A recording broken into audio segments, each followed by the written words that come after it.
चौतारीमा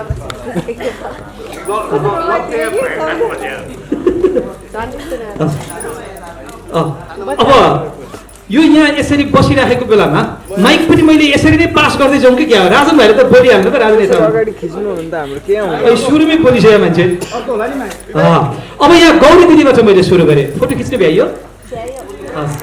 अब आदरणीय दिदी गौरी मल्लज्यूका केही वचनहरू हामी सुन्छौँ।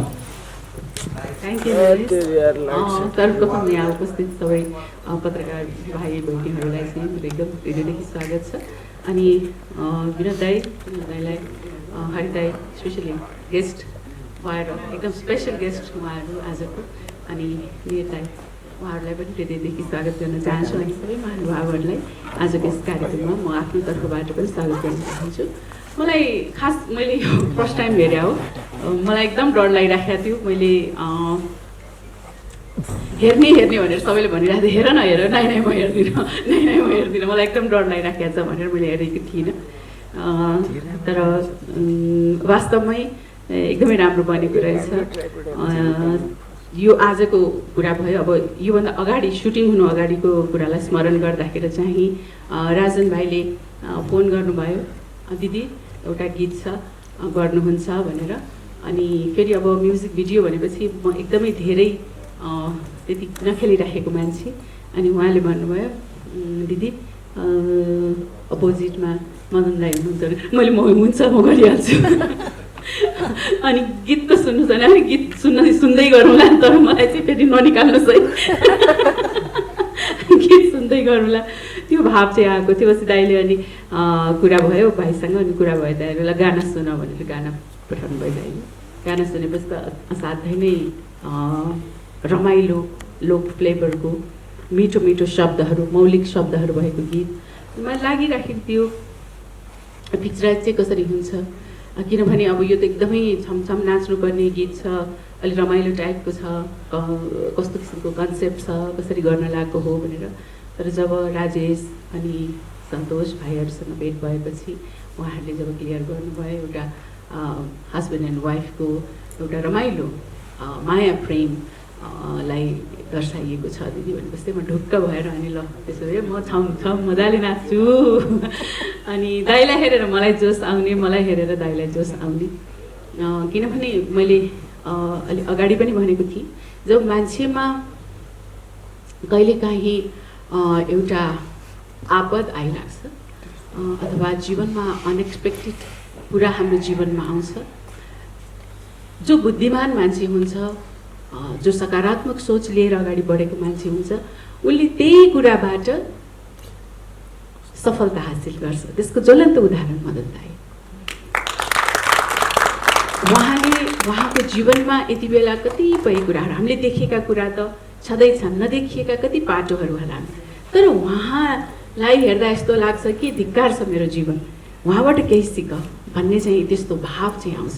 किनभने उहाँले आफ्नो पार्किन्सन्सको बावजुद त्यही चिजलाई नै उहाँले हतियार बनाएर त्यही चिजलाई जित्नको लागि यति अहिले उहाँ बिजी हुनुहुन्छ। कहिले नाचिराख्नु भएको हुन्छ, कहिले गाइरहेको सुनिनमा आउँछ, कहिले के दाइ एकदम बिजी, म्युजिक भिडियो बनाउन, यो गर्न त्यो गर्न यति बिजी कि उहाँलाई हामीले बरु उहाँलाई त्यो रोग नलागेको भए हामीले सायद यो रूपमा हामीले उहाँलाई देख्न पाउँदैन थियौँ होला। तर त्यसले उहाँलाई त फाइदा गरेको छ, समाजलाई पनि, हामीलाई पनि, दर्शकहरूलाई पनि र सहकर्मीहरूलाई पनि फाइदा भएको छ। सो म उहाँलाई हेरेर उहाँको त्यो सुटिङको दिनहरूमा उहाँसँग सहकार्य गर्न पाउँदाखेरि जति कुराहरू सिक्न पाएँ त्यो चाहिँ कमै नै हो। सबैले उहाँबाट धेरै कुराहरू सिक्न सकिन्छ, सिक्नुपर्छ भन्ने चाहिँ लाग्छ। सो दाइ एकदम सेल्युट गर्छु हजुरलाई, हजुरको सोच, हजुरको जीवन सबैले वर्णन गर्नुपर्ने कुरा हो। र अब जहाँसम्म म्युजिक भिडियोको कुरा छ, फर्स्ट टाइम होला मैले यस्तो किसिमको रमाइलो टाइपको म्युजिक भिडियो गरेको। आशा छ सबैले मन पराइदिनु हुनेछ। मलाई हेरेर मन नपराए पनि दाइलाई हेरेर त पक्कै पनि मन पराइदिनु हुनेछ, त्यसमा चाहिँ म एकदम स्योर छु। सो यति भन्दै म थ्याङ्क यू सो मच मैले 2 शब्द बोल्ने मौका दिएकोमा। 2 शब्द त भएन, अलिक बढी नै भयो। थ्याङ्क यू यहाँहरूलाई पनि। यो हाम्रो आजको समारोहका प्रमुख अतिथिजी मदन कृष्णजी, हरिवंशजी, गौरी, उपस्थित सम्पूर्ण आदरणीय कलाकारहरू, साहित्यकारहरू, पत्रकार साथीहरू, तपाईँहरू सबैमा मेरो हार्दिक अभिवादन छ। एउटा कुरा त मलाई कस्तो लाग्यो भन्नुलाई भनेदेखि मदन कृष्ण श्रेष्ठ, हरिवंश आचार्य भनेको कलाकै माध्यमबाट, मात्र कलाको माध्यमबाट एक प्रकारको अमरत्व प्राप्त गरिसक्नुभएका व्यक्तित्वहरू हुनुहुन्छ। हाम्रो राष्ट्रको एउटा ऐश्वर्यको भण्डार हुनुहुन्छ, त्यसमा कुनै डाउटै भएन। अब यो गाना हेरिसकेपछि हेरुन्जेल मैले कहीँ पनि यमनजीको पिताजीले त्यहाँ अभिनय गरिरहनु भएको जस्तो लागेन। उल्टो मलाई यमनजीको छोराले पो अभिनय गरिरहेको भनेपछि त्यो मुडमा उहाँले आफूलाई प्रवेश गराउन सक्नुभयो। त्यो विषयवस्तुले जुन मात्रामा जीवन्तता मागेका थियो होला, डिमान्ड गरेका थियो होला, त्यसलाई हृदयबाटै स्वीकार गरेर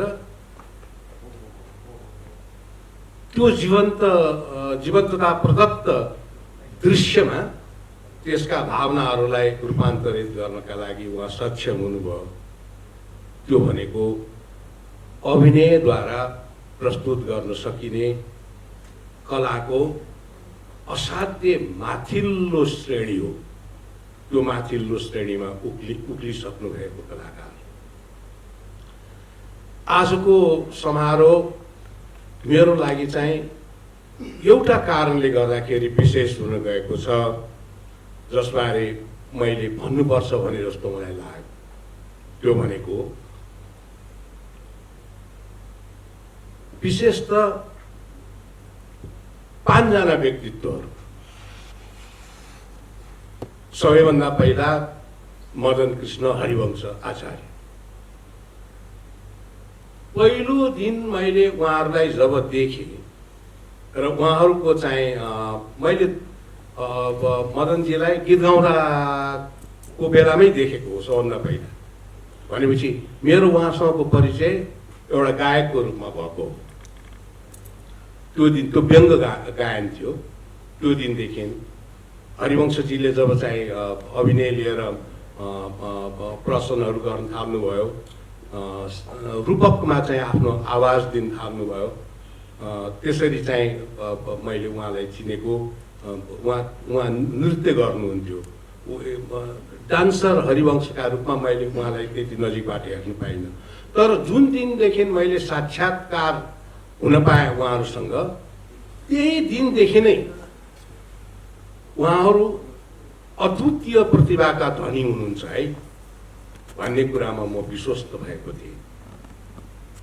मदन कृष्ण र हरिवंशजीको चाहिँ प्रतिभाका कारणले गर्दाखेरि जीवनको पहिलो दिन मैले जुन दिन विनोद चौधरीजीलाई भेटेका थिएँ, उहाँको थुप्रै प्रभावकारी चाहिँ कुराहरूबाट एक प्रकारले प्रभावित भएर म यो निष्कर्षमा पुगेको थिएँ कि उहाँ पनि अद्वितीय प्रतिभाको धनी हुनुहुन्छ। र म विश्वस्त थिएँ उहाँमा यति धेरै प्रतिभा लुकेको छ कि कुनै न कुनै रूपबाट एक दिन उहाँले जन्म लिनुभएको राष्ट्र कुनै न कुनै किसिमबाट लाभान्वित भइहाल्छ उहाँको प्रतिभाका कारणले गर्दाखेरि भन्दाखेरि मैले उहाँलाई पनि एउटा असाध्य प्रतिभाशाली मानिसका रूपमा भित्रभित्रै स्वीकारेको थिएँ। गौरी मल्लजीलाई अभिनयको फाँटमा पाइला टेकिसकेपछि यो कलाकारमा अद्वितीय प्रतिभा छ है भन्ने कुरामा म विश्वस्त हुन थालेँ र यो कुरा मैले धेरै मेरा समकालीन साथीहरूसँग सेयर पनि गरेँ र त्यही कुरामा अटल विश्वासका साथ म आजको यस बिन्दुसम्म आइपुगेको छु। राजन राज शिवाकोटीजीलाई जब मैले सुन्न थालेँ, उहाँले छनौट गर्नुभएका शब्दहरूलाई, उहाँले छनौट गर्नुभएका लयहरूका बारेमा जब मनमनै विवेचना गर्न थाले, अर्को एउटा अद्वितीय प्रतिभाको उदय भयो है। हाम्रो साङ्गीतिक क्षेत्रलाई श्रीवृद्धिका लागि अतुलनीय योगदान पुर्याउन सक्ने र कहीँ कथम कदाचित आजका दूषित वातावरणको कारणले गर्दा यो प्रतिभा ओझेलमा नपरोस् भनेपछि म यस्तो मौकाको खोजीमा थिएँ कि उहाँसँग चाहिँ केही बेर कुराकानी गरेर आफ्ना मनका भावनाहरू उहाँ समक्ष पुर्याउन सक्ने त्यो अवसर प्राप्त भयो पनि त्यसका बारेमा सानो विवेचना राजन राजीले अघि गरिसक्नु भएको छ र एउटा अद्वितीय प्रतिभाको धनी हुनुहुन्छ उहाँ र उहाँले पनि आफ्नो क्षेत्रबाट राष्ट्रलाई लाभान्वित तुल्याउन सक्नुहुन्छ भन्ने कुरामा म 100% विश्वस्त हुन थालेको। मिलनजीका बारेमा मैले अझै त्यस प्रकारको अवधारणा बनाउन सकेको छैन, समय लाग्ला। प्रशस्त मात्रामा प्रतिभा देखिन्छ, समय आएपछि त्यसबारे चर्चा गरौँला। निर्देशकमा त्यही किसिमको प्रतिभा देखियो र थुप्रै प्रतिभाहरू यो म्युजिक भिडियो मार्फत हाम्रो अगाडि भर्खरै साक्षात्कार हुनुभयो। तर यो मैले उल्लेख गरेका मानिसहरूका बारेमा पहिलो दिनदेखि मैले जुन धारणा आफ्नो मन मस्तिष्कमा रोपे, त्यो धारणामा 100% विश्वास गरेर आजको दिनसम्म, आजको यो बिन्दुसम्म आइपुगेको छु। र यसै प्रेक्षालयमा पनि मैले यसो भनिरहँदा तपाईँहरू कसैले पनि असहमति जनाउनुहुन्छ होला जस्तो मलाई लाग्दैन। भनेपछि मेरो विश्वास प्रकारान्तरमा सही साबित हुन पुग्यो, सत्य प्रमाणित हुन पुग्यो। तर मेरै जुनीका, मेरै चाहिँ कन्टेम्पोरेरी, मेरै समयमा, मेरै प्रोफेसनमा लागेर हुर्किरहेका, अगाडि बढिरहेका यस्ता कतिपय मानिसहरू पनि आजका दिनसम्म पनि हाम्रो क्षेत्रमा हुनुहुन्छ, जसले मैले यसो भनिरहँदा आफ्नो सहमति जनाउन सक्नु भएको थिएन। मदन कृष्ण र हरिवंशको कुरा गर्दा तिनीहरू कहाँ कलाकार हुन्, तिनीहरू त चोकर हुन् भन्ने जवाफ दिनुहुन्थ्यो। म मनमा नै भन्थेँ, नवरस मध्येको सबैभन्दा गाह्रो रस नै हाँस्य हो। तपाईँलाई रिसाउन सजिलो पर्छ, तपाईँलाई आक्रोशित हुन सजिलो पर्छ, तपाईँलाई रुन सजिलो पर्ला, तर सर्वाधिक गाह्रो काम भनेको हँसाउनु। त्यो मान्छेले हँसाउनुमै एक किसिमको परिष्कृत अभिनय पस्कन सक्ने भइसकेपछि अरू कुरा त उसले सहजै गर्न सक्छ। त्यस कारणले जो मान्छेसँग म यो कुरा गरिरहेको छु, बरु उसलाई चाहिँ ज्ञानको कमी रहेछ, मेरो विश्वासको कुरामा चाहिँ कमी होइन है भन्ने कुरामा मैले विश्वास गरेँ र अगाडि बढेँ।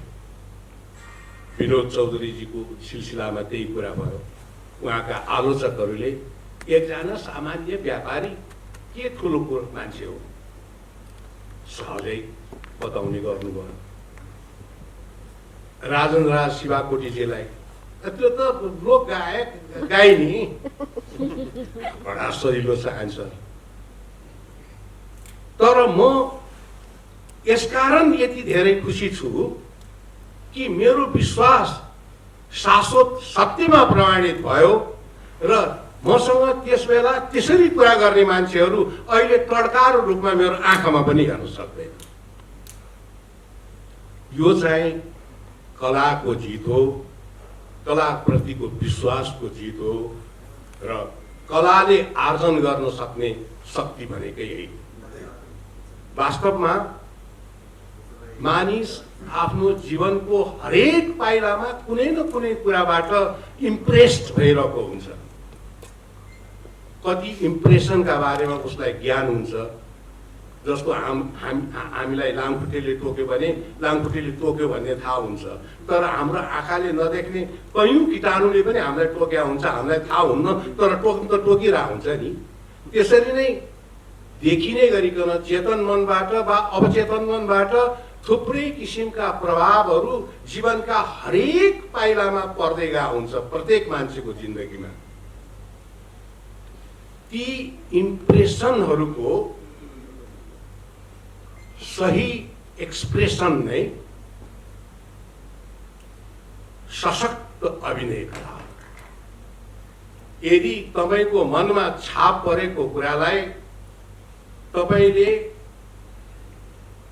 रतिभर पनि कृत्रिम रूपले त्यसलाई सिँगार्ने कोसिस नगरिकन त्यसले जसरी तपाईको मनलाई छोएको छ त्यही रूपमा बाहिर उजागर गर्न सक्नुभयो भनेदेखि तपाई मार्फत प्रस्फुरित हुने कलाहरूले अरू मान्छेको मन पनि छुन सकेको हुन्छ। मदन कृष्ण श्रेष्ठ, हरिवंश आचार्यका कलाप्रतिको समर्पणले, गौरी मल्लको समर्पणले, राजन राज शिवाकोटीको सङ्गीतको समर्पणले प्रमाणित गरेका कुराहरू पनि तिनै हुन्। तसर्थ शाश्वत सत्यको जहिले पनि विजय हुन्छ।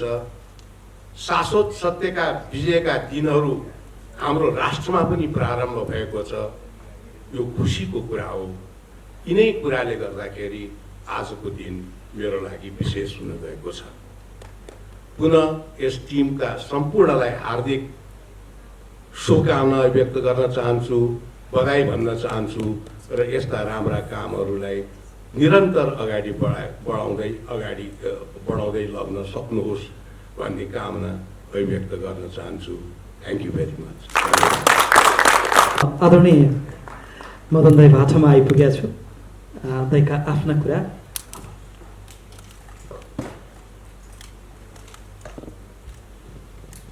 धन्यवाद। सबैभन्दा पहिले पत्रकार मित्रहरूलाई धेरै धेरै धन्यवाद। आएर यत्रो बेर बसिदिनु भयो। अन्त आज हल ठुलो छ, मान्छे थोरै देखिन्छ, तर मान्छे यहाँबाट हेरेर थोरै पनि देखिन्छ। हलको प्रत्येक सिटमा त्यो कालो कालो मान्छेको टाउको देखिन्छ। हाउसफुल भइरहेको छ मैले, तर हाउसफुलभन्दा पनि ओभर हाउसफुल छ आज। किनभने एउटा क्यामेरामा करोडौँ मान्छे अटाउँछ।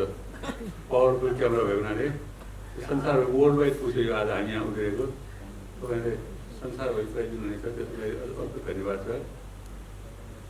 सुनको कचौरी भन्ने गीत गाएर पुरा मजा लाग्यो मलाई पनि। सुनको कचौरी गीतमा सुनको कचौरीमा गाईको बिगोटी होइन। मैले अहिलेसम्म हजारौँ गीत सुन्छु है, बिगोटी भन्ने शब्द भएको गीत सुनेको याद छैन मलाई अहिलेसम्म। गत बेला बिगोटी असाध्यै मन पर्थ्यो मलाई। आफ्नो वर्षको उमेरको एकपल्ट हाम्रो गाउँमा गाई भैँसी ब्याएको बिगोटी बाँड्नु ल्याउँथ्यो। अनि त्यो उसको फर्सीको पातमा, सालको पातमा, कचौरीमा राखेर बाँड्नु ल्याउँथ्यो। गाई भैँसी फलाना घरमा गाई ब्याएछ, फलाना घरमा भैँसी ब्याएछ थाहा हुन्थ्यो। चिया खानु चिया होटल सानो थियो, त्यहाँ गएर बसिरहेको त्यही फलानाको त पायो बनायो। अर्को चाहिँ मदन अब तिमीले बिगोटी खानु पाउँछ हो कि अरे भनेर बिगोटी आउँछ कि भनेर कुरिरहेको हुन्छ। त्यो विचारमा मान्छेको बदलको काम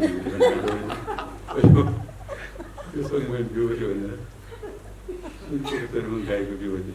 त्यसको लागि धन्यवाद। म राजन राज शिवाकोटीजीलाई धन्यवाद दिन चाहन्छु, जसको पछिल्लो समयमा आएर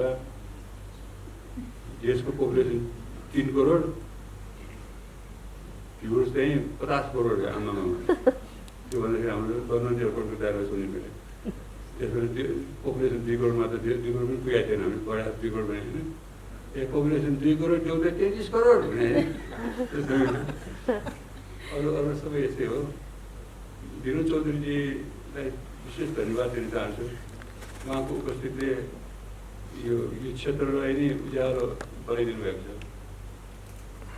विनोद चौधरी भनेको नेपालको एकदम सपुत विशेष खालको सपुत व्यक्ति हुनुहुन्छ भन्ने लाग्छ मलाई। उहाँको एउटा सानो बुद्धिले हिजो अस्ति 3-4वटा म्युजिक भिडियो मेरो छोरीको कन्सर्टमा उसको डाइरेक्सनमा सुटिङ भएको थियो। मेरो आफै दम्म परिरहेको थियो। मेरो सानो एउटा कन्सर्टले कतिजनाले काम पाएर ड्याडी भनेर खुसी लाग्यो। त्यति 60-70 जनाले 50-60 जनाले काम पायो, त्यस्तो खुसी भएको। विनोद चौधरी अङ्कलको त बोर्डको धनीको लिस्टमा आएको नाम। उहाँको त हजारौँ मान्छेलाई रोजगार दिनु भएको छ। मलाई उहाँले कति पैसा कमाउनु भएको थियो त्योसँग खास केयर हुँदैन, तर कतिजनालाई रोजगारी दिनुभयो, कतिजनालाई खाना खान दिनुभयो, कतिजनाको पेट पालिदियो। त्यो असाध्यै महान लाग्छ मलाई। रोजगारहरूको लागि रोजगारी दाता भनेको भगवान्, तर उहाँले धेरै त्यसमा कला क्षेत्रमा पनि उहाँको इन्ट्रेस्ट एकदम छ। उहाँले पहिला भिडियो आएको म्युजिकहरू बनाएर आफै खिचेर अभिनय गर्नुभएको देखाएको छ मैले। वासुदेव फिल्ममा पनि उहाँले लगानी गर्नुभएको थियो, इन्भेस्ट गर्नुभएको थियो। त्यसमा निर्देशक निराजा हुनुहुन्थ्यो। अनि त्यसमा चाहिँ के नभए पहिलो मुहूर्त गरेर फर्स्ट फिल्म खेलेको मैले हलमा आउँदाखेरि त बाध्य भइरहेको थिएँ। दुइटैमा सुवाद गर्नुभएको उहाँले नै हो फेरि निराजाले। उहाँलाई फेरि सम्झना भएको छ। विनोद चौधरीजीलाई फेरि धन्यवाद। तपाईँको उपस्थितिले मलाई सङ्गीत क्षेत्रको अर्को हरिमा बढेको फिल भइरहेको छ। हरिमालाई के धन्यवाद दिन्छ।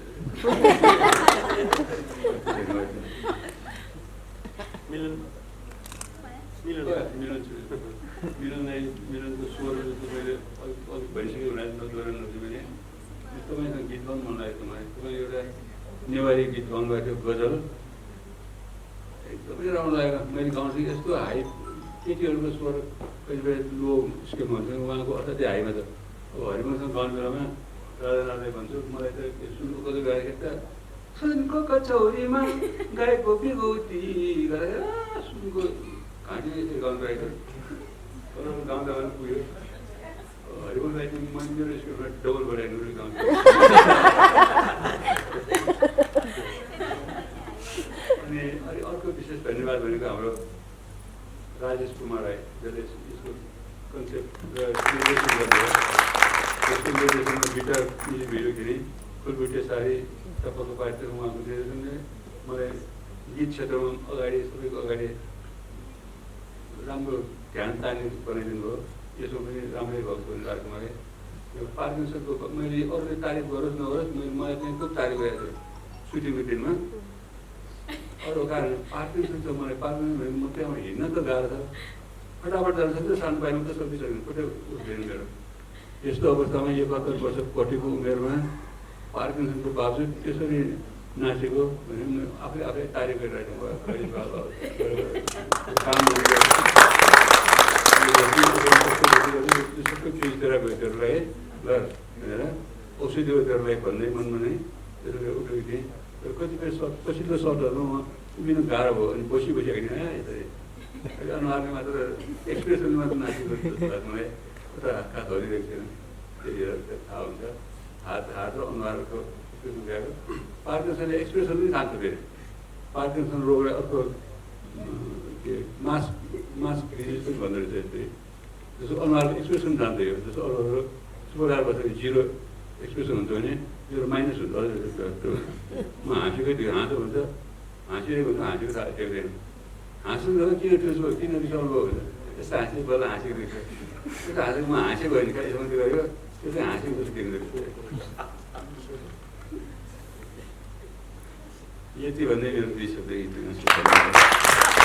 हामीप्रतिको आशीर्वाद वचन यति सुखद आशीर्वाद वचन पायौँ हामीले। एक काम गर्ने हौसला, उहाँको प्रेरणा, उहाँको पाइला पछ्याउँदै हिँडेको मान्छे हुँ म। मैले अस्ति पनि भनेको थिएँ उहाँसँग अभिनय गर्न पाएँ मैले एउटा चलचित्र बलिदानमा। र त्यसपछि मैले चलचित्रमा अभिनय गर्न सिकेँ जस्तो लाग्यो अलिअलि जाने। त्यसपछि उहाँ सँगसँगै मैले 2-3टा रङ्गमञ्चमा ड्रामाहरू पनि खेल्ने अवसर पाएँ। र त्यो बेलामा मलाई भारतको दिलीप कुमार भन्ने कलाकार असाध्यै मनपर्ने कलाकार हुनुहुन्छ उहाँ। मेरो लागि उहाँ अहिले पनि जिउँदै हुनुहुन्छ जस्तो लाग्छ। त्यसपछि अमिताभ बच्चन पनि मनपर्छ हाम्रो छिमेकी देशको चाहिँ कलाकारमा। र म आदरणीय निरज दाइलाई चाहिँ दिलीप कुमार भारतमा छ भनेदेखि हाम्रो देशमा निरसा हुनुहुन्छ जस्तो लाग्छ। त्यो अभिनयको रेन्ज त्यति छ, उतार चढाव पज। दिलीप कुमारको अभिनयको विशेषता भन्ने नै उहाँको उतार चढाव हो के। उतार चढावमा उहाँले जुन नोटेसन छोडेर जानुभएको छ, यहाँ नेपालको निर्दायको पनि त्यस्तै हो जस्तो लाग्छ मलाई। मैले असाध्यै आदर गर्ने कलाकार हुनुहुन्छ। र यो समारोहमा अझ गरिमामय किन बन्यो भनेदेखि विनोद चौधरी, हामीले विनोद बाबा भन्छौँ, अब डक्टर पनि भन्नुभयो कि होइन। अनि हाम्रो त लागि डक्टर मात्रै हस्पिटलै हो त होइन।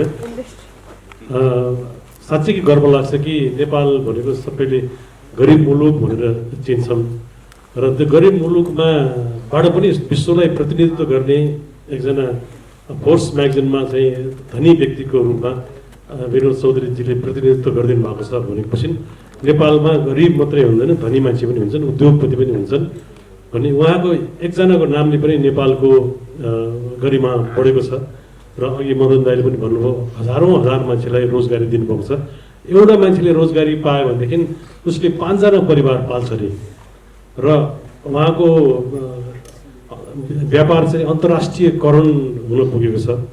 अन्तर्राष्ट्रियकरणमा, अन्तर्राष्ट्रिय व्यापारमा हामी नेपालले पनि पाइला टेक्नु पाएको छ उहाँको कारणले गर्दाखेरि। र उहाँ यो गरिमामय अवसरमा चाहिँ उपस्थित भइदिनु भयो। यो समारोहको अझ इज्जत झन् बढ्यो। अब हाम्रो राजनराज शिवाकोटी भाइ चाहिँ सरस्वती पुत्र, उहाँले चाहिँ जति गीतहरूमा हात हाल्नुहुन्छ तल्लीन हुनुहुन्छ। मेरो विचारमा उहाँ खाँदाखेरि, हिँड्दाखेरि, डुल्दाखेरि, बाथरुम जाँदाखेरि पनि खालि गीत मात्रै सोच्नुहुन्छ जस्तो लाग्छ मलाई। र अगाडि पनि कुरा भयो कि 50 करोड भ्युज चाहिँ उहाँको चाहिँ गीतहरूले पाइसकेको छ। त्यसमा चाहिँ त्यो गीतमा अब उहाँले मलाई पनि गाउन दिन्छु भन्नुभएको छ। मलाई उहाँको गीत गाउन मन लागिरहेको छ, लोभ लाग्छ। किनभने राम्रो चिज देख्यो भने जसलाई पनि लोभ लाग्छ नि। अहिले विनोद चौधरीजी भनेर नाम लेखेर छ सर्टिफिकेटमा, मैले त्यहाँ माथि बिर्सेर साइन गरेछु क्या मैले।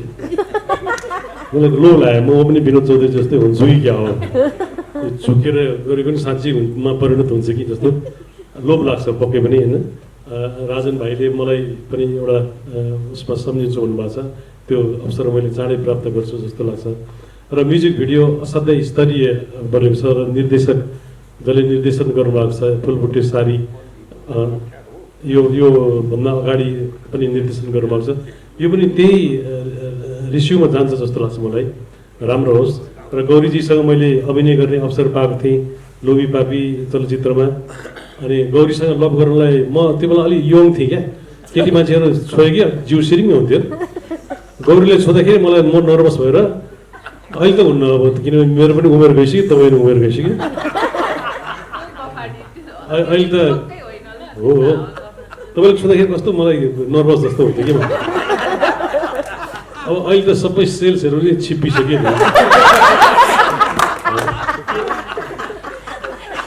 अब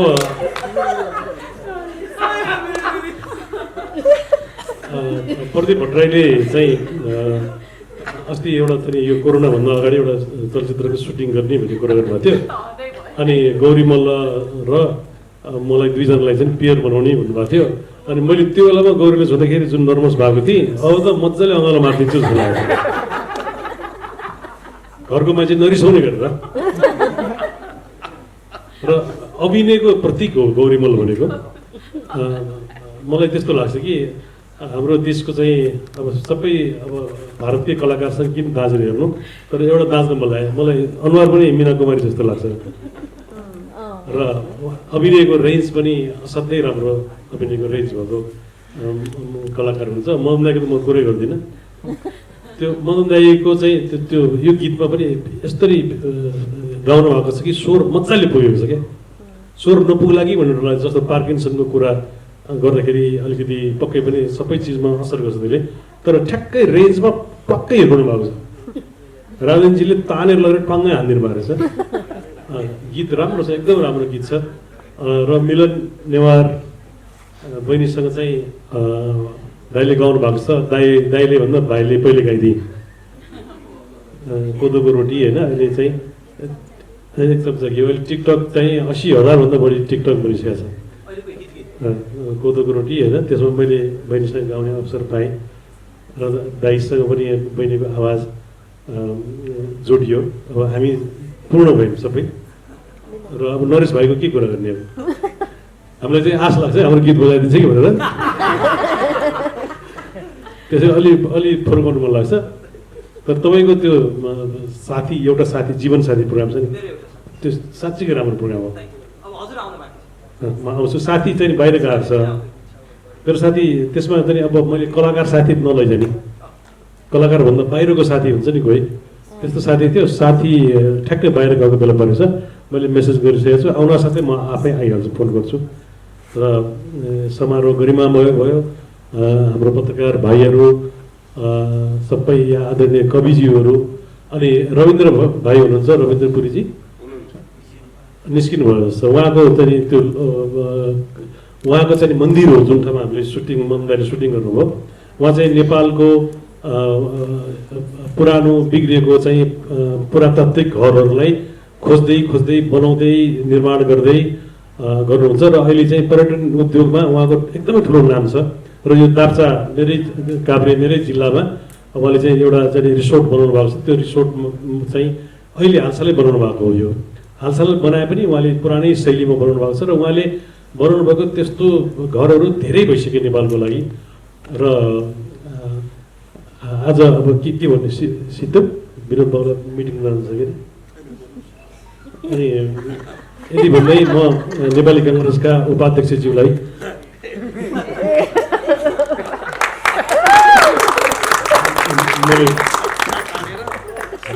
मैले टोपी लगाइदिइसकेको छु नि। र फर्स्ट मिटिङमा जाँदाखेरि यही टोपी लगाएर जानुहोस् भन्ने म अनुरोध गर्न चाहन्छु। जय होस्।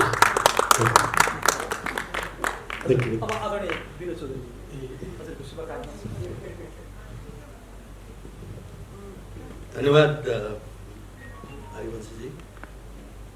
तपाईँले गाली नै गरे भने पनि आशी लाग्छ भने मेरो जुन एउटा भनौँ लगभग अघि म वर्ष गर्दै थिएँ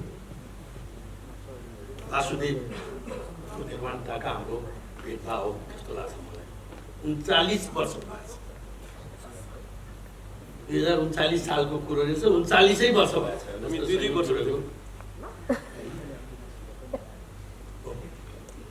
निरशाजी जो कि हामी सबैको बारेमा धेरै कुरा गर्नुभयो। निरशाजी जो आफैमा एउटा इन्स्टिट्युसन हुनुहुन्छ। उहाँले दिलीप कुमारको कुरा गर्नुभयो, अमिताभ बच्चनको कुरा गर्नुभयो। म आफैमा पनि उहाँसँग धेरै जीवनै बित्यो। हाम्रो चाहिँ मित्रता चाहिँ लगभग 50 वर्ष जति हो जस्तो मलाई लाग्छ। 50 वर्षको दौरानमा सधैँभरि एउटै सतहमा गुडेको गाडी उतार चढावहरू सायद आएनन्। जहिले पनि हामीहरू विभिन्न व्यवसायको क्रममा, यसै मनोरञ्जनको क्रममा, घुमघामको क्रममा भेट्दाखेरि म उहाँलाई चिनाउँदाखेरि नेपालको एउटा यस्तो प्रतिभाशाली व्यक्तित्व जो कि निरन्तर करिब 45 वर्षदेखि नेपालको चाहिँ यो कलाको क्षेत्रमा, र त्यो पनि विभिन्न विधामा, चलचित्र मात्र होइन, उनले लेखेका गीतहरू, उनले ती गीतहरू चाहिँ भनौँ न अमर गीतहरू छन्, कहिले पनि नबिर्सिने गीतहरू छन्। एउटा अत्यन्तै ट्यालेन्टेड इन्स्टिट्युसनले दिला कुरा गर्दाखेरि कताकता अप्ठ्यारो लाग्दो रहेछ कि राजनजीलाई म धेरै धेरै बधाई दिन चाहन्छु। राजनजी एउटा यस्तो सिम्पल चाहिँ व्यक्तित्वका धनी, त्यस्तो ट्यालेन्टेड भनौँ न, मैले धेरै वर्षपछि एउटा यस्तो ट्यालेन्टलाई भेट्ने मौका पाएँ जसको गीतमा मेरो 3 वर्षको चाहिँ नि नातिनी पनि नाच्ने, मेरो 60 वर्षको श्रीमती पनि नाच्ने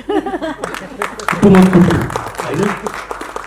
16 करोडले अहिले मैले भर्खरै मैले हरिवंशजीलाई सोधेँ कि त्यो गीत चाहिँ कति कुनै सीमा नै छैन, तपाईँको यो उचाइ अझै बढ्दै जाओस्, किन तपाईँमा त्यो चाहिँ एउटा ट्यालेन्टका साथसाथ चाहिँ एउटा गुड ह्युमन बिङ, एउटा राम्रो मानिसमा हुनुपर्ने ती गुणहरू तपाईँमा छन्। ती गुणहरूले नै मलाई लाग्छ कि हामी सबैलाई यहाँ जोडेको हो। तपाईँको यो संस्था जबडो ठुलो हुँदै जाओस्। अहिले हामीले अलिअलि यी संस्थासँग जोडिएका केही व्यावहारिक चाहिँ चाहिँ अलि भनौँ न अलि विसङ्गतिका कुराहरू पनि गऱ्यौँ, ती पनि मिल्दै जाउँ होइन। र यस्ता गीतहरू थुप्रै बन्दै जाउँ, स्पोन्सर गर्दै जाउँ, बुझ्दै जाउँ। अब मलाई पनि भन्नुभएको छ मैले आफैले पनि जो होस् राजनजी, तपाईँले चाहिँ सम्झिनुभयो, बोलाउनु भयो, मलाई साह्रै खुसी लाग्यो। मलाई यस्तो किसिमको विशिष्टतम भनौँ न, योभन्दा राम्रो यस्तो प्रकारको यसरी सबै एउटै मञ्चमा उभिन पाएको सायद चाहिँ मलाई सम्झना नै छैन है। मदनजी हरिवंशजीसँगको मैले अघि पनि चर्चा गरेँ, हाम्रो पनि मित्रता यथावत सधैँ नै रह्यो। एकअर्का प्रति जहिले पनि हामी शुभकामना। हामी करोडपति हुनुभन्दा अगाडि, तपाईँ अरबपति हुनुभन्दा अगाडि हामी सँगै साथी हो। हाम्रो त्यो बेलादेखिको त्यो मित्रता, अघि साथीले भने जस्तो कि त्यो बेलामा सायद हाम्रो परिचयहरू सामान्य थियो होला, त्यो बेला सुरु भएको आजसम्म जस्ताको त्यस्तै छ। त्यो मात्रै होइन कि मतलब के भने केही यस्ता व्यक्तित्वहरू आफ्ना जीवनमा हुन्छन् जसको नामै सम्झिँदाखेरि पनि एक प्रकारले एउटा नयाँ ऊर्जा, एक प्रकारको जोस, एक मान्छे त मेरो साथी हो, यो गएर 40औं वर्ष पुरानो साथी हो भन्दा गर्वको अनुभूति हुन्छ। त्यसर्थ म दुवैलाई धेरै धेरै बधाई दिन चाहन्छु। नेपाललाई, नेपालको कलाको क्षेत्रलाई अत्यन्तै गौरवान्वित बनाउनु भयो। त्यसका लागि मदनजी, म भन्दै थिएँ अनौपचारिक रूपमा कि केही घटनाक्रमले मानिसको जीवनमा बहुत ठुलो चेन्ज ल्याउँछ। मानिसले आफूलाई फेरि रिइन्जिनियरिङ भन्छ नि, रिक्रिएट गर्ने मौका पाउँछ। म अमिताभ बच्चनको इक्जाम्पल दिँदै थिएँ। अमिताभ बच्चन एकचोटि कता चाहिँ इन्डियन फिल्म इन्डस्ट्रीबाट हराइसकेका थिए। एक दुईवटा उनले गल्ती गरे, ती फिल्महरू फ्लप भए। त्यसपछि उनी आफैलाई खोज्ने, उनी त्यसपछि न्युयोर्कमा गएर बिजनेसम्यान गर्ने बन्ने चाहिँ एउटा अब्जेक्टिभ लिएर फिल्म इन्डस्ट्रीबाटै टाढा भएर गए। केबिस अर्को प्रोग्राम कम्पनी खडा गरे, जुन कम्पनी पछि गएर क्रमशः चाहिँ त्यो टाटै भयो, पल्ट्यो होइन। अत्यन्त कठिन आर्थिक दृष्टिकोणबाट गएर फेरि आफूलाई उसले रिइन्जिनियरिङ गरे। त मदनजी कहिले पनि त्यो किसिमको नियतिबाट त पुग्नु भएन, तर उहाँले केही स्वास्थ्य सम्बन्धी आएका चुनौतीहरूलाई सिर्ने क्रममा उहाँले यो जुन फेरि दोस्रो उहाँको चाहिँ एन्ट्री भन्छौँ म म्युजिकको क्षेत्रमा होइन। योभन्दा पहिलेको गीत पनि त्यत्तिकै फुलबुट्टे सारी है। र त्यसमा त्यो गीत मात्रै नभनौँ, त्यो गीतमा उनको बडीको तालमेल, उनको बडीले उनको हरेक चाहिँ भनौँ न त्यसको त्यो रिदम, उनको चाहिँ बडीबाट देखेको त्यो एनर्जी र त्यसको एक्सप्रेसन, यही गीतमा पनि उहाँको एक्सप्रेसन छ फ्यान्टास्टिक। यसले तपाईँलाई एकैचोटि ऊर्जा दिन्छ, तपाईँ बिस्तारै क्रमशः बिर्सिनुहुन्छ यो पार्किन्सन भन्ने रोग भयो। तपाईँलाई यो सङ्गीत यात्राले यो सबै कुरालाई बिर्साएर झन्झन ऊर्जा दिँदै जान्छ आउने दिनहरूमा। म बिल्कुल म यो कुराप्रति क्लियर छु र त्यो होस् भन्ने मेरो प्रार्थना पनि हो होइन। यो गीतले पनि अर्को एउटा नयाँ उचाइ चाहिँ नाप्नुमा त कुनै शङ्कै छैन। बहिनीले यति पुगाउनु भएको छ, राजेशजीले यति राम्रो छायाङ्कन गर्नुभएको छ, राजनजीको लेख्ने र म्युजिकको कला, उहाँले त चाहिँ एउटा श्रोताको चाहिँ भनौँ न चाहिँ एउटा कण एउटा चाहिँ रग चिन्नु भएको छ। अदरवाइज निरन्तर वान आफ्टर दि अदर ब्लकबस्टर्सहरू दिनु भने चाहिँ कुनै पनि फिल्डमा सजिलो काम थिएन। गौरीजी, अब उनको बारेमा म धेरै के चर्चा गरौँ, अघि नै कुरा भइसक्यो। यो गीतमा सबै उनले फेरि एकचोटि फेरि उनले चाहिँ ती पुराना धेरै सम्झेका कुराहरू उनले अर्कै ढङ्गले सम्झिनु भएको रहेछ। मैले अरू कुनै ढङ्गबाट सम्झेको होला, ती सबैलाई फेरि सम्झाइदिनु भयो, उहाँले बल्झाइदिनु भयो।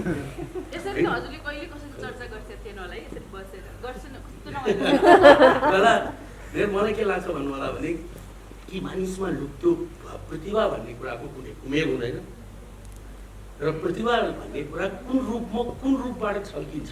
किन म पनि यो क्षेत्रले मलाई सधैँभरि म अरू क्षेत्रले मलाई जति ताने पनि यो क्षेत्रले चाहिँ मलाई कहिल्यै छोड्दैन। कुनै न कुनै रूपले म जोडि नै रहन्छु। त्यो भनेको आफ्नो एउटा चाहिँ आफ्नो एउटा अन्तर्मनको एउटा त्यो संलग्नता पनि हो, त्यो एक प्रकारको एट्र्याक्सन आकर्षण पनि हो।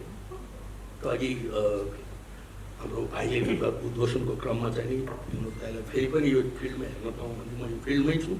साथीहरूको माध्यमबाट आउने दिनहरूमा यो फिल्ड अझ बढ्ता व्यापक होस् होइन। यसले चाहिँ अझ झन् टेक्नोलोजीले गर्दाखेरि कुनै पनि फिल्डको आर्टको फिल्डको चाहिँ सीमा जोग्राफिकल बााउन्ड्रिजहरू हुँदैन होइन।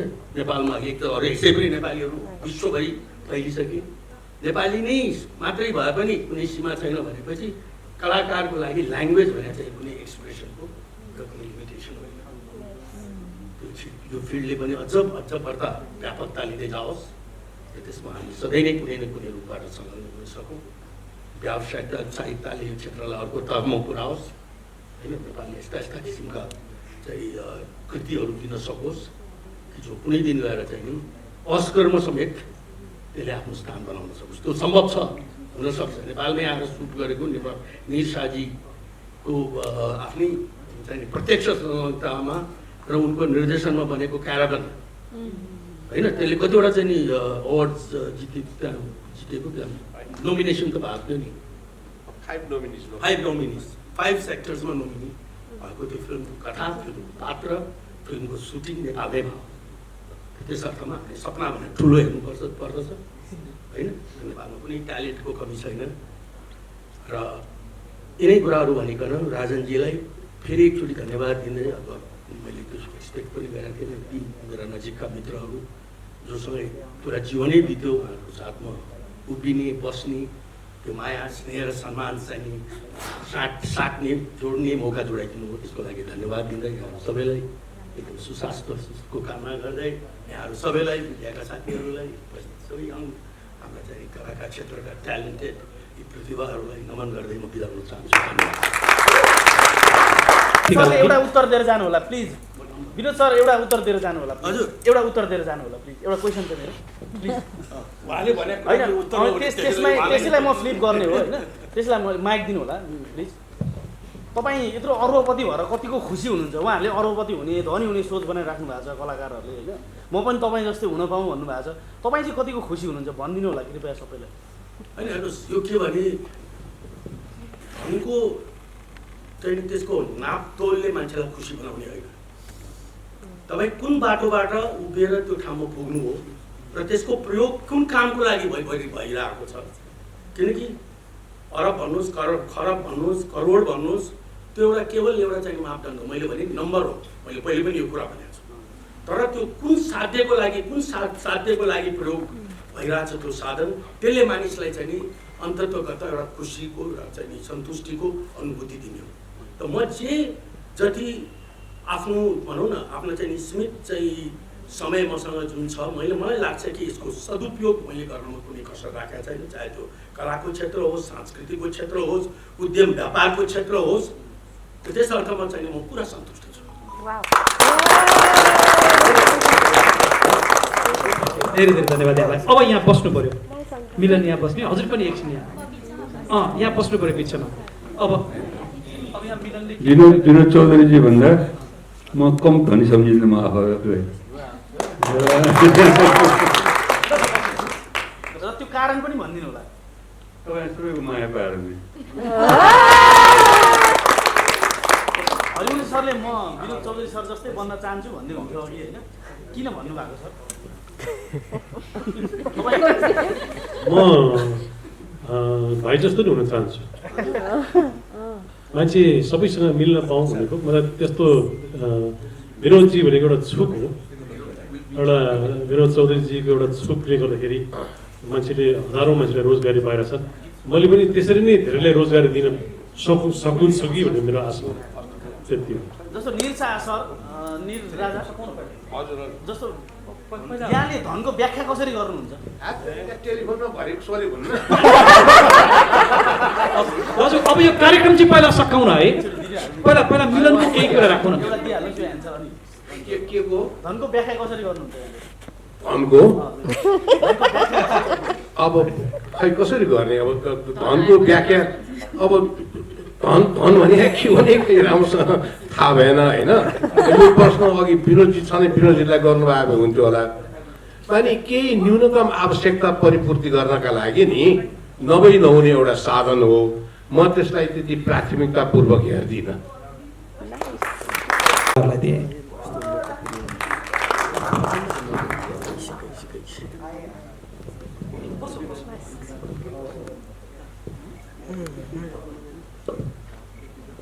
म चाहिँ उभिएरै बोल्छु हुन्छ।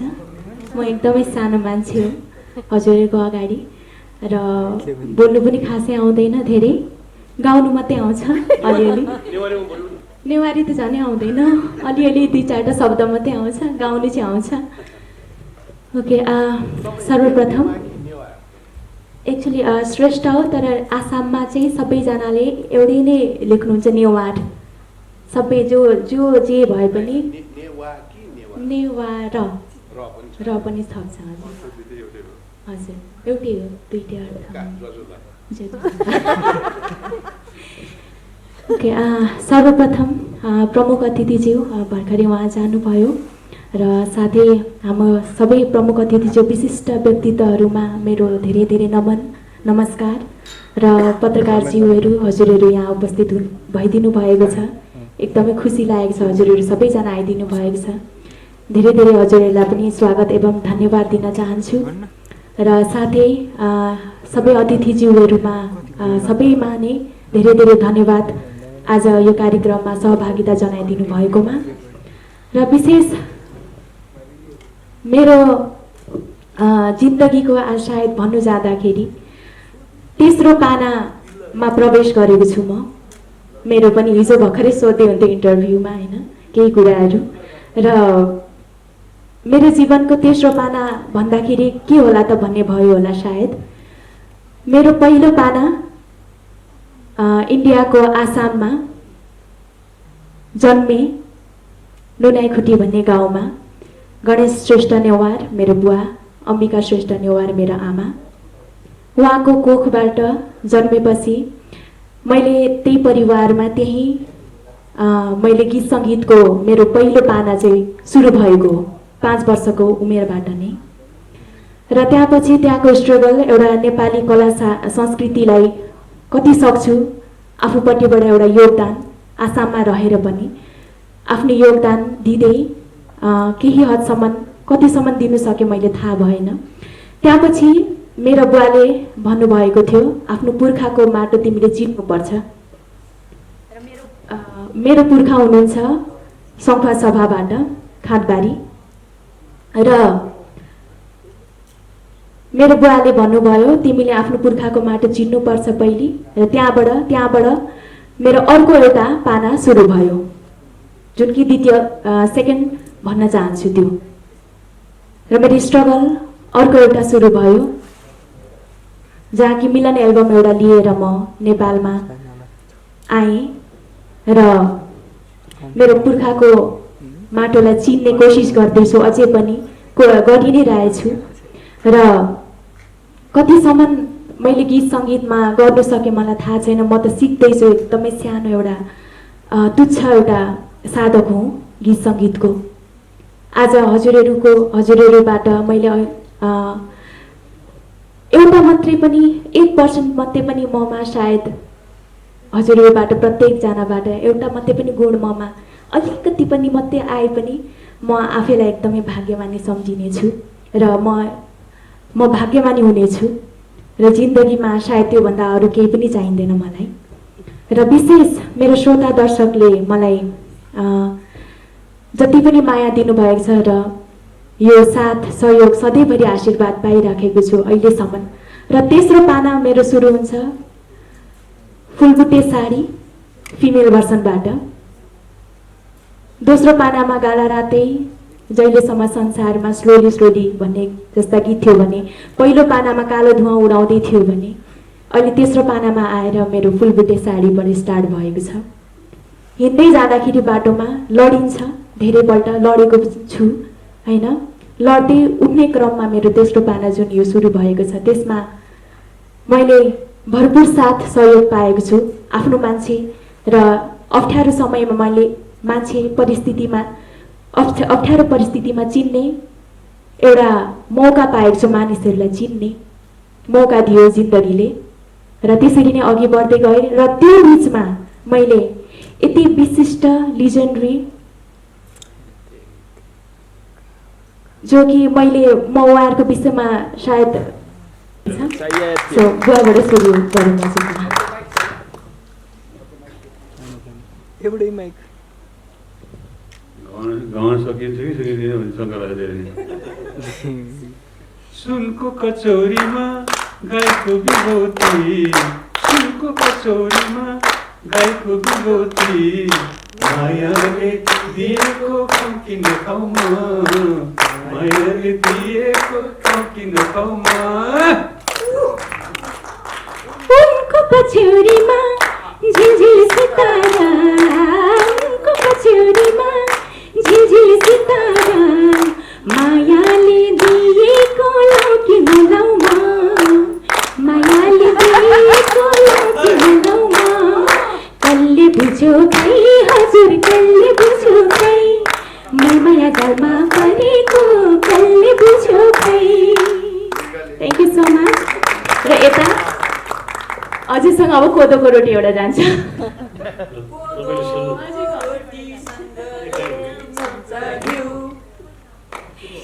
ए कालो भेना कालो छ भेना, ए कालो भेना कालो छ भेना।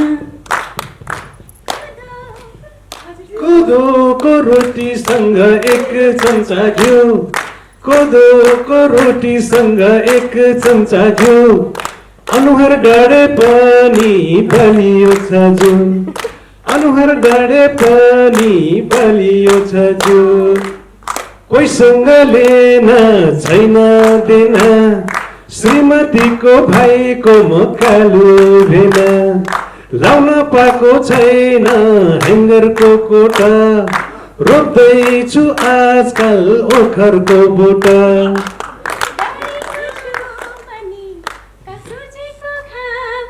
म सुरु गर्छु। कोदोको रोटीसँग एक चम्चा घिउ, अनुहार डाँडे पानी कसिया छ जिउ, कोहीसँग लेन छैन देन, ए मेरो भाइको पियारो भेना, लाउन पाएको छैन पत्याको सारी, रोप्दैछु बाटो बोक्दैछु आज घाँसको भारी, डढेको छु मनी सोझेको घामले, हरियो देख्छ यी आँखाको नानीले। कोदोको रोटीसँग एक चम्चा घिउ, अनुहार डाँडे पनि बलियो छ जिउ। कालो भेना कालो छ भेना, ए कालो भेना कालो छ भेना।